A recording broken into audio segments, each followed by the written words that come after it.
Kwa majina mimi naitwa Dr. Patrick Bilikundi. Ni daktari bingwa wa magonjwa ya ndani katika hospitali ya mkoa wa Tabora Kitete. Na siku ya leo nilikuwa napenda ni ujuze umma au tushare kidogo kuhusu magonjwa ya figo. Kwanza kabisa ningependa kuelezea figo ni nini. Kwa ufupi tu, figo ni kiungo kama viungo vingine ambavyo vinaunda sehemu ya mwili wa binadamu yenye kazi nyingi sana na za muhimu katika uhai wa mwanadamu. Mwilini mwa binadamu figo ziko mbili na zinapatikana pembeni kidogo mwa tumbo hapa chini ya mbavu ya mwisho. Na kwa ukubwa na karibia inaweza kaanzia karibia miligramu 150 hadi 250 kama robo kilo hivi. Na kuna wengine wanaweza kaichukulia tathmini kwamba inaweza kukaribiana hata ukubwa wa ngumi. Sasa ukiangalia katika mwili wa binadamu utaikuta figo ya kulia kidogo iko kwa chini ukilinganisha na ya kushoto. Na nadhani ni katika maumbile kwamba upande wa kulia ndo ini lilipo. Kwa unajikuta kama ini lilioko pale kaishusha kidogo katika mpangilio tumboni. Sasa figo ni kiungo muhimu sana katika mwili wa binadamu. Na umbile lake ukija kukiangalia wanasema ni kama harage. Na kwa wale wataalamu wa mboga mboga kuna aina fulani hivi ya maharage jamii ya kunde huwaga inaitwaga kidney beans. Na inasemekana hata chimbuko la jina la figo kuitwa kidney kwa Kiingereza ni baada ya mfanano wake na hilo harage jamii ya kunde. Sasa moja kwa moja twende kuangalia kwamba figo ina umuhimu gani mwilini au ina kazi gani mwilini.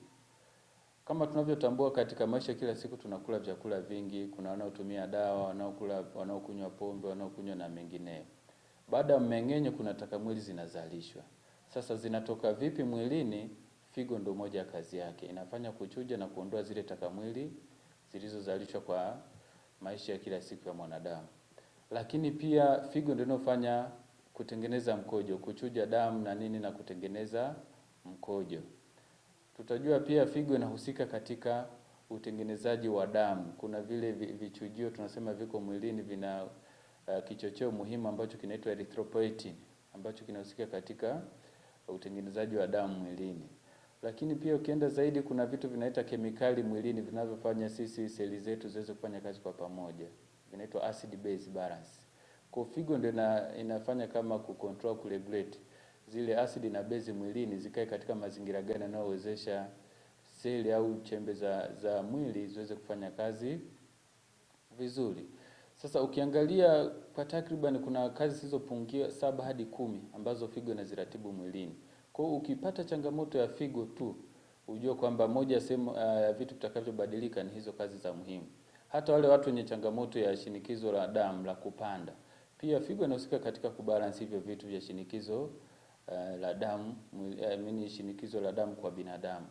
Pia kuna ile chumvi au madini tunaita sodium. Figo ni kiungo muhimu sana katika kuweka usawia wa vile hizo madini mwilini. Kuna madini yanaitwa vitamini D na calcium ambayo vinahusika katika uimara wa mifupa. Figo ni kiungo muhimu inahusika katika kuimarisha hayo madini yapatikane kwa kiwango stahiki mwilini na kupelekea mifupa kuwa imara. Sasa ukiangalia kazi hizo zote inatupa ishara kwamba figo ni kiungo muhimu cha kulinda katika maisha yetu ya kila siku. Tujiepushe vihatarishi ambavyo vinaweza vikazuru figo na kupelekea figo kuwa yenye udhaifu katika ufanyaji kazi. Dhumuni la leo ni kuangalia sana kwamba figo ikipata shida au magonjwa ya figo yana impact gani katika uhai wa mwanadamu au katika maisha ya kila siku. Kwanza tuangalie vipi vinaweza kuwa vihatarishi vya kupelekea figo kupata madhara. Kuna magonjwa ambayo yanasemekana yanadhuru mwili mzima. Ugonjwa namba 1 ni kisukari. Ndio unaonekana unaongoza katika kudhuru ufanyaji kazi wa figo. Namba 2 tutakutana na pressure, shinikizo la juu la damu kutokana na chanzo kingine chochote kile. Nalo likiwa kwa muda mrefu bila kutibiwa linapelekea figo kupata shida. Lakini kuna mtu ambaye anaweza kanywa sumu. Kuna wengi ambao wanakunywa mitishamba ambao hajui kiwango chake cha dozi na ufanyaji kazi wake. kwa sababu figo inapambana kutoa kitu ambacho umekiingiza sicho sahihi mwilini, inajikuta na yenyewe inadhurika kutokana na ule unywaji wa zile kemikali au sumu ambazo hazieleweki. Lakini kingine ambacho tunatakiwa tujue, kama tuna UTI za mara kwa mara, figo ni mojawapo ya kiungo ambacho kinahusika katika utengenezaji wa mdomo au ni component muhimu katika ule mfumo wa mkojo. Kwa unaposikia UTI manake ni maambukizi katika mfumo wa mkojo. Hata figo pia inaweza kaambukizwa. Ikishaambukizwa mwisho wa siku na yenyewe inaweza kupata changamoto katika ufanyaji kazi. Lakini pia kuna watu wenda walishasikia malengelenge kwenye figo au tunasema kidney cyst. Yale malengelenge yanaenda kuharibu muonekano wa figo. Kwa mwisho wa siku yakiharibika muonekano mpangilio wa umbile la figo, tunajikuta moja kwa moja hata katika ufanyaji kazi figo linaweza likaathirika. Lakini pia kuna kama tukipata kizuizi, mkojo umeshazalishwa vizuri na figo umefika kwenye kibofu, ni muda wa kutoa nje. Kwa bahati mbaya ile sehemu ya kutolea nje kaziba. Kuna watu ambao unaweza kusikia tezi dume walipata ajali katika ile njia ya kutolea mkojo, ikapata kovu ikaziba. Au kuna jiwe limetengenezwa likaja likaziba njia ya kutolea mkojo. Kukiwa tu na kizuizi, tunasema obstruction katika ile njia ya kutolea mkojo, mkojo utajikusanya, utarudi juu, utaenda kuvuruga figo. Mwisho siku na figo litafeli. Kwa tukiangalia vyanzo vya figo kupata shida ni vingi sana.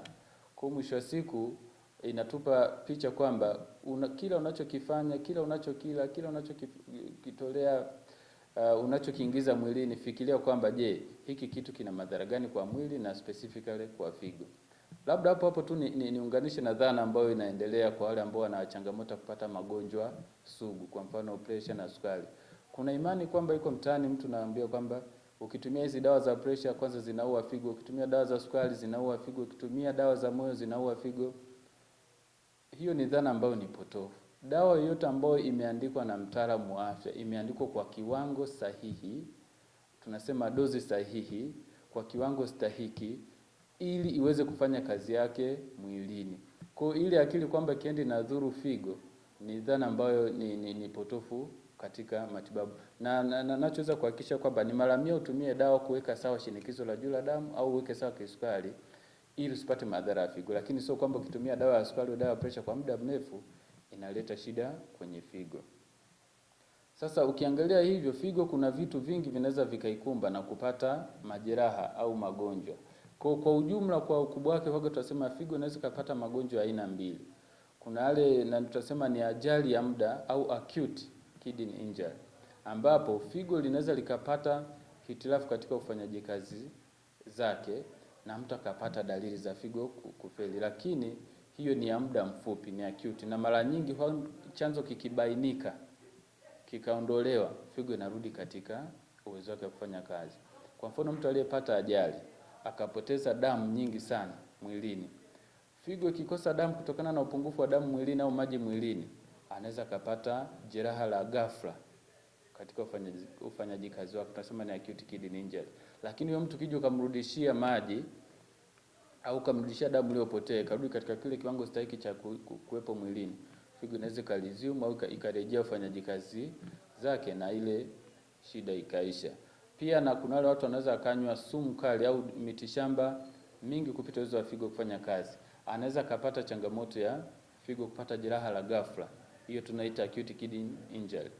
Lakini huyu pia ile sumu ikiwahi kaondolewa mwilini kwa njia zozote zile, anaweza akarejeshewa ufanyaji kazi wa figo, unaweza kurejea katika hali ya kawaida.